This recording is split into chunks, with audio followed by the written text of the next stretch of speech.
In 2011, AXL ROSE participated in an interview on The Dead Metal Show, where he shared an interesting and little-known story about the song Get in the Ring.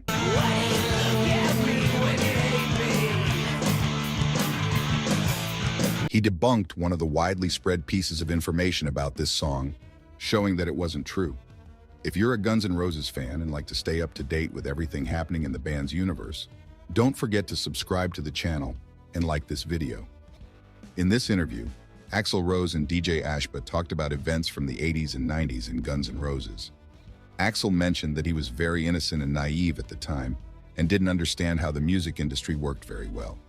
He couldn't comprehend the fights between record labels, companies, brands, and people in the industry, thinking that all of that didn't exist and that he was only there to make music. He always regretted not having the knowledge he has today, as many things would have been different. The song Get in the Ring, featured on the album Use Your Illusion 2, is one of the few songs that Guns didn't perform live.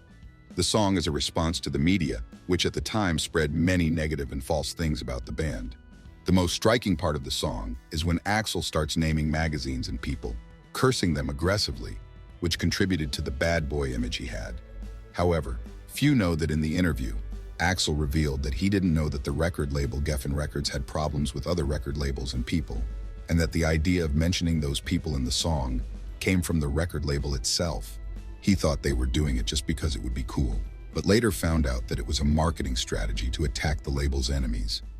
But that's an example, too, because that was not my idea, That was Tom Zutaut and Duff McKagan's idea, because there was this blank space in this song. And I was trying to, but we got to do something. And they were like, why don't you just go in and go off on Andy Sesher, and Bob Guccione Jr. and da-da-da. I'm like, you sure? Yeah. And eventually I did, and everybody was happy with it. But when it hit the fan, everybody disappeared, And I was naive and didn't realize, the political wars going on between the different publicists at the record labels and their relationships with either Rolling Stone or Spin or whatever. And then, so I got set up, but then nobody stepped forward to say anything.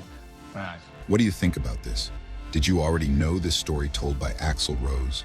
Share in the comments and don't forget to subscribe to see the next video. Until next time.